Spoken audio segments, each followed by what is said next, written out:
Audio Jungle.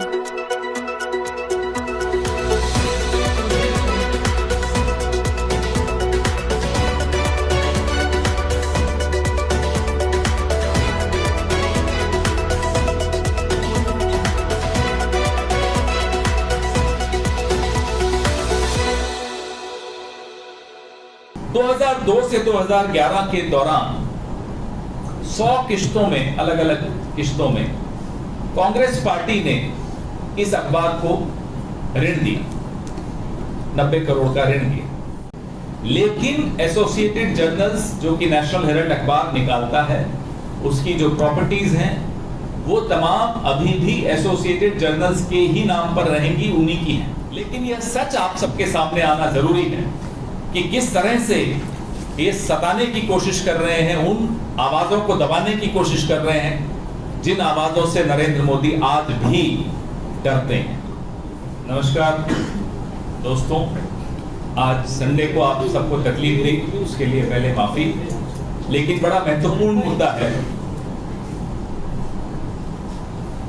ऐसा मुद्दा है जिसमें भारतीय जनता पार्टी की जो शैली है वो सबके सामने उजागर होती है।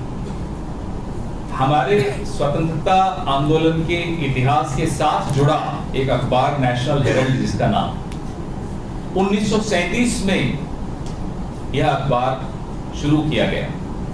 शुरू करने वालों में बड़े बड़े नाम, ऐसे नाम जिनको आज भी हम पढ़ते हैं तो उनसे प्रेरणा मिलती है।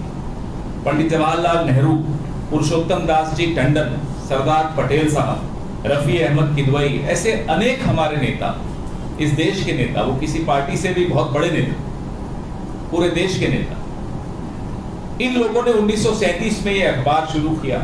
और जब भारत छोड़ो आंदोलन महात्मा गांधी ने आह्वान जिसका किया था, उस वक्त इस अखबार पर अंग्रेजों ने पाबंदी लगा दी, उसको बंद कर दिया। और महात्मा गांधी ने जब ये बंद हुआ अखबार, तब कहा था कि राष्ट्रीय आंदोलन के लिए एक त्रासदी है कि इसको बंद कर दिया। इतना महत्वपूर्ण अखबार। इस अखबार पे उस वक्त से लेकर लगातार लोगों को भरोसा था कि एक बैलेंस्ड अखबार है। आप सब पत्रकार हैं, आप समझेंगे मेरी इस बात को। अखबार चलाना आसान काम नहीं होता, खास तौर पे जब वो ईमानदारी से चलाया जा रहा हो। तो नेशनल हेराल्ड को काफी घाटे होने शुरू हुए, लगभग 90 करोड़ के घाटे।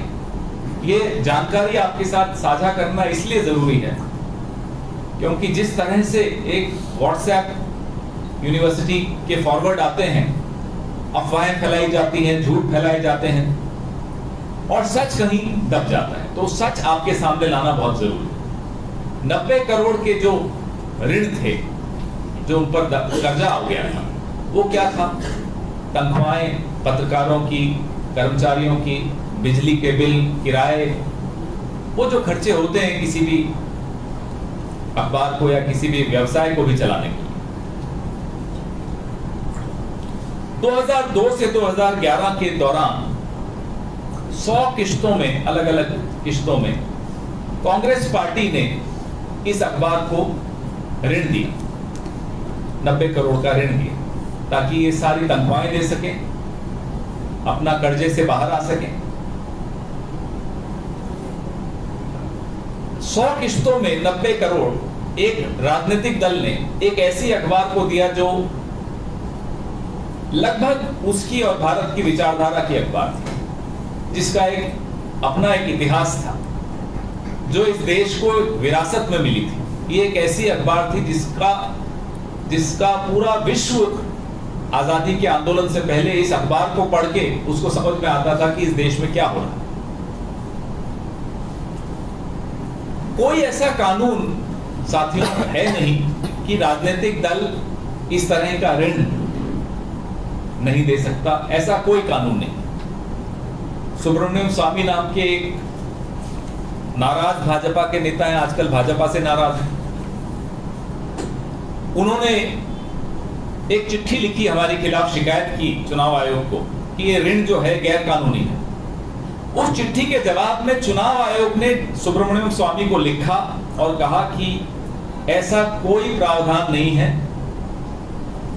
कानून में जिससे इसको हम गैर कानूनी कहते हैं। मतलब कांग्रेस पार्टी ने नेशनल हेराल्ड को जो ऋण दिया था वो बिल्कुल कानून की नजरों में सही था, दुरुस्त था। तो बताइए दिक्कत भारतीय जनता पार्टी को किस बात? अब ये जो 90 करोड़ का ऋण नेशनल हेराल्ड की जो कंपनी, नेशनल हेराल्ड की एक कंपनी है एसोसिएटेड जर्नल्स लिमिटेड, अब वो ऋण तो वापस चुका नहीं सकते, तो उस ऋण को इक्विटी शेयर में परिवर्तित कर दिया। हर जो भी कंपनी व्यवसाय को समझते हैं उनको बहुत आसानी से समझ में आता है। और यंग इंडिया नाम की एक कंपनी बनी, नॉट फॉर प्रॉफिट, बड़ा ध्यान से सुनिएगा, not for profit company young India नाम की बनी, जिसमें राहुल जी, सोनिया जी, स्वर्गीय ऑस्कर फर्नांडिस जी, स्वर्गीय मोतीलाल वोरा जी, सुमन दुबे जी, ऐसे कुछ और लोग इसके डायरेक्टर बने। तो जो not for profit company section 25 की कंपनी होती है, उसके डायरेक्टर्स को कोई तनख्वाह नहीं मिल सकती उस कंपनी से, लाभ का एक पैसा नहीं मिल सकता, डिविडेंड नहीं मिल सकता, कुछ नहीं मिल सकता। तो गैर कानूनी तो वहां भी कुछ नहीं हुआ। अब यंग इंडियन ने वो सारे शेयर्स अपने पास रख लिए, खरीद लिए एसोसिएटेड जर्नल्स के। लेकिन एसोसिएटेड जर्नल्स जो कि नेशनल हेराल्ड अखबार निकालता है, उसकी जो प्रॉपर्टीज हैं वो तमाम अभी भी एसोसिएटेड जर्नल्स के ही नाम पर रहेंगी, उन्हीं की हैं।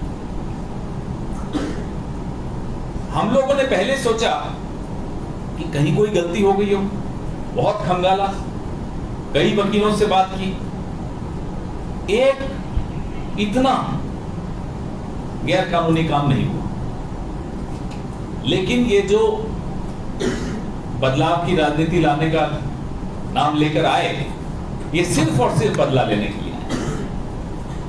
कुछ गैर कानूनी नहीं है, लेकिन नहीं साहब, नोटिस क्यों दिया? ताकि एक हफ्ते की हेडलाइन मिल जाएगी। ये सिर्फ हेडलाइन का व्यापार करते। नरेंद्र मोदी जी, एक चीज में हम सबको उनसे कुछ सीखना चाहिए कि कैसे हेडलाइन की मैनेजमेंट करते हैं। पेट्रोल के दाम बढ़ गए, राहुल गांधी को नोटिस भेज दो ईडी का, सब के सब जाएंगे राहुल गांधी को ईडी का नोटिस, बड़ी बड़ी हेडलाइन चलेगी। कोई और विवाद हो गया, सरकार की गलती, कोई विफलता सामने आ गई, हिंदू मुस्लिम करा दो, हेडलाइन बदल जाएगी। तो ये जो ईडी का नोटिस है, जिसमें कल हमारे नेता जाएंगे, सीना ठोक कर जाएंगे, सर ऊपर करके जाएंगे, निडरता से जाएंगे, क्योंकि कुछ गलत नहीं किया, कुछ छिपाने को नहीं है।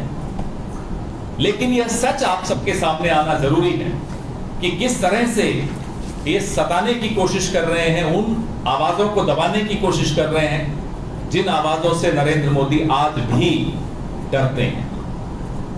मैं ये बड़ा विश्वास से बोल रहा हूं।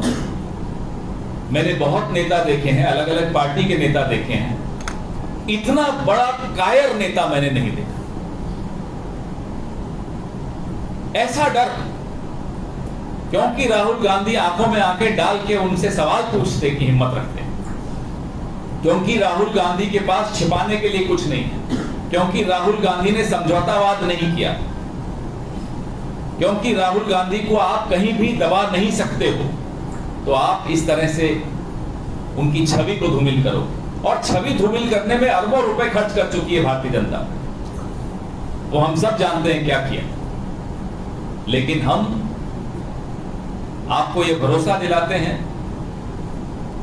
कि नरेंद्र मोदी जी कितनी ही साजिश रच लें, राहुल गांधी और कांग्रेस पार्टी डरने वाली नहीं है, घबराने वाली नहीं है। हम आप सबके हितों की लड़ाई उसी मजबूती से लड़ेंगे, उससे दुगनी मजबूती से लड़ेंगे, बुलंद आवाज में इनसे सवाल पूछेंगे। आपके कुछ सवाल हो तो आपका स्वागत है। बहुत जी, गुजरात के वडोदरा में घटना ये है कि एक लड़की ने खुद को विवाह किया है। क्या करेंगे? क्या गुजरात में वडोदरा में एक लड़की ने खुद से विवाह किया है, एक ऐसी घटना सामने आई है गुजरात से। उनको मुझे लगता है मोदी जी को देख के ये नहीं लग गया हो दूल्हे भाग जाते हैं शादी, बाकी ऐसा होता नहीं गुजरात में। पवन जी